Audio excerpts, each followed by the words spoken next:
Ganito ang gawin natin sa Graham. Iba naman.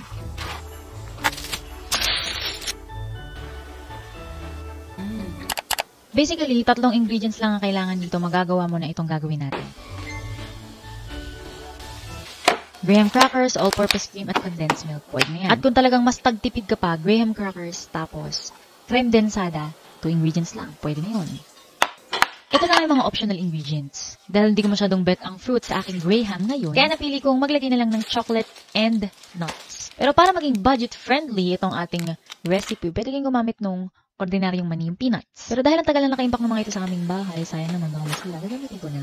Siyempre, don't forget to chill your all-purpose cream and condensed milk sa inyong refrigerator overnight para mas mag-thicken yung consistency niya at mas ma-hold niya yung kanyang shape. Lalo na mamaya kapag winisk nyo. I-transfer ko na nga sa aking mixing bowl at pinasimot ko sa asawa ko dahil natamad ako magsimot. Kailangan nating simutin yan dahil ang mahal pa naman ng mga bilihin ngayon. At dahil chiningan natin siya kaya ang ganda ng consistency niya. So bago ko siya i-whisk, hinalo-halo ko muna siya para hindi magtalsikan pagka gumamit ako ng hand mixer mamaya.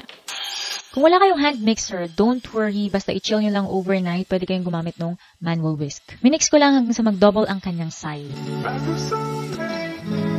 Next, maglalagay tayo ng condensed milk. Uy, malapit na ma-expire. Gamitin na natin. Wala akong isang malaking lata, kaya 2 maliit na lata ang gagamitin ko sa 3 pakete ng all-purpose cream. 3 yung kanina. Hindi nyo lang nakita yung isa. Uunahan ko na kayo, hindi matamis itong timpla natin, kaya kung meron kayong sweet tooth, dagdagan nyo na lang. Bahala kayo. Inalo ko lang ulit gamit ng aking multipurpose stick, pero kung wala kayong hand mixer, pwede kayong mag-manual whisk.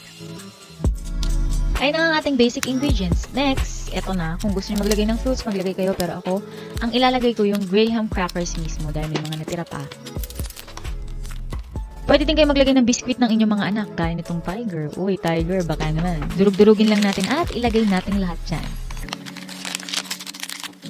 At para sa ating mga viewers, kamusta po kayo? Ano ang inyong mga pagkain ngayong araw na ito? At taga saan ka? Comment down below. Para sa ating complete list of ingredients, pinupost ko po yan sa description box below.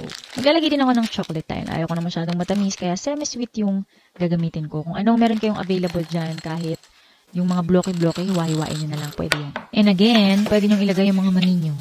Bahala kayo kung anong mani ang gusto nyong ilagay, pwede yung peanut. Huwag lang yung maasin. Magtira kayo ng pan-toppings mamaya, dahil gagamitin pa natin yan.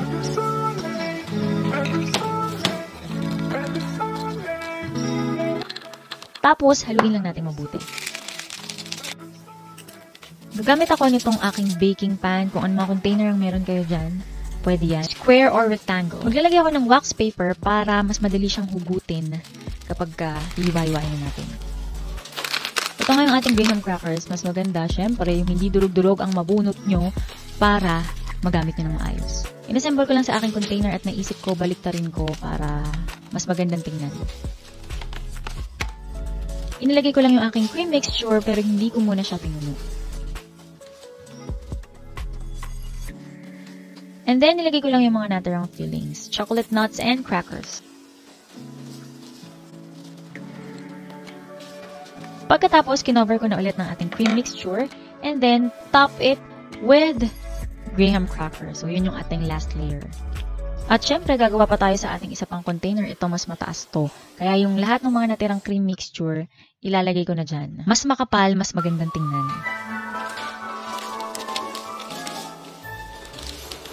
And then, bago nyo tirahin, syempre, ilagay nyo muna sa inyong freezer overnight. Mas maganda merong cover para hindi matulutuluan yan ng mga tubig. The next day, ito na nga, i-check na natin kung kamusta ba yung ginawa natin kahapon. Diba?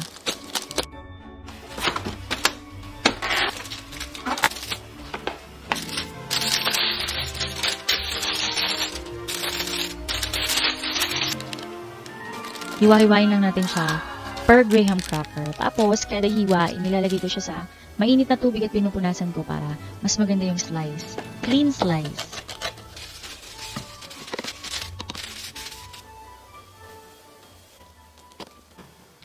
Ayan na nga, syempre, enjoy na natin yan at pwede nang i-serve sa inyong mga bisita. Ito na nga guys ang ating Graham ice cream sandwich.